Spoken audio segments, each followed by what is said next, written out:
사무엘하 13장 8절에서 19절 말씀 교독합니다.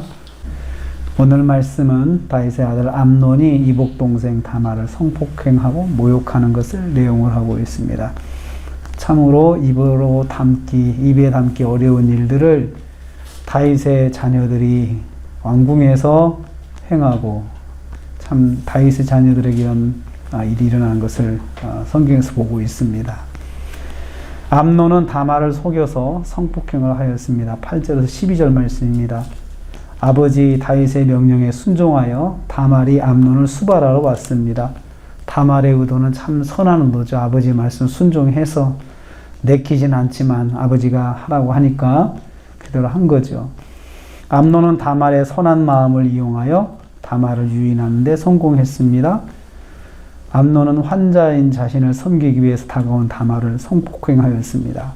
다말은 암논의 행위가 이스라엘에서는 있을 수 없는 일임을 상기시키며 저항했습니다. 다윗 왕이 절대로 허락하지 아니할 것이니 중단하라고 강청했습니다. 그러나 암논은 힘으로 성폭행을 감행했습니다. 하나님을 두려워함이 없는 악행이 하나님의 사람 다윗의 아들에게서 일어나고 있습니다. 참 아버지는 믿음이 좋은데 어쩌면 그렇게 그 아들에게는 그런 참 믿음 없는, 하나님이 없는 그런 행동을 할 수 있을까 이해가 되지 않습니다. 그렇지만 이 일이 일어난 건 현실이었습니다. 악한 사람은 사람의 선한 마음을 악용해서 자기 유익을 취하고자 하는 사람입니다. 이 암논은 다말의 선한 마음을 악용해서 자기 욕심을 채우는 그런 악한 사람으로 등장하고 있습니다. 악인은 선을 악으로 갚는 사람입니다. 두 번째로 암논이 다말을 내쫓았다 말씀합니다. 15절 19절입니다. 다말을 성폭행한 암논은 이후에 다말을 심히 미워하기 시작하였습니다. 하인을 시켜서 다말을 무자비하게 내쫓았습니다. 기가 막힌 다말이 이것을 더 큰 악이라고 항변하였지만 소용이 없었습니다. 다말은 채색 옷을 입고 재를 머리에 뿌리며 옷을 찢으면서 크게 울부짖었습니다. 너무나 억울하여 감당할 수 없는 슬픔에 빠져버렸습니다. 그 상처를 어떻게 감당할까요? 한 사람의 인생이 완전히 망가졌습니다. 암논은 자신의 행동에 대한 반성이 없고 다말을 더욱 고통스럽게 만들었습니다. 악행에 악행을 더해서 다말의 인생을 망쳐놓은 것입니다. 이를 통해서 깨닫습니다. 악인은 악에 악을 더하는 행동을 하는 사람이다. 그리고 전혀 거리낌이 없는 사람이다 라는 거죠. 악인은 피해자의 고통을 전혀 의식하지 못하는 무감각한 사람인 것을 여기서 볼 수 있습니다. 또 한 가지 이런 생각을 하게 됩니다. 자녀들이 부모가 모르는 가운데 범죄에 빠지지 않도록 기도해야 되겠다.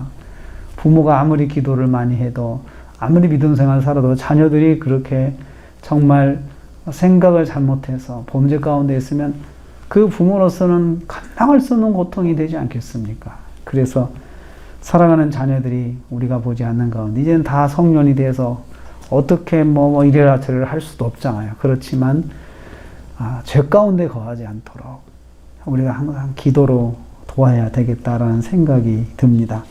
자녀들이 우리가 모르는 가운데 어떤 범죄에 빠질지 우리가 참 알 수가 없거든요. 그게 참 두렵습니다. 그래서 그런 피해자도 될 수 있고 또 잘못하면 가해자도 될 수 있는데 그런 상황에 빠지지 않도록 우리가 깨어서 기도해야 되겠구나 라는 생각이 듭니다. 피해자가 되면, 다말 같은 피해자가 되면 또 얼마나 고통스럽겠습니까?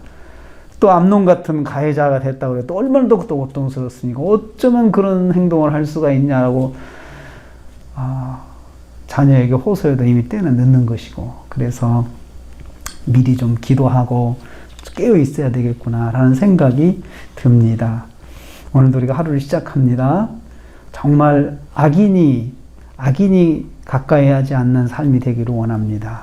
그래서 또 사랑하는 자녀들이 그 악인에게 그러한 피해를 당하지 않는 하루가 되기를 원합니다.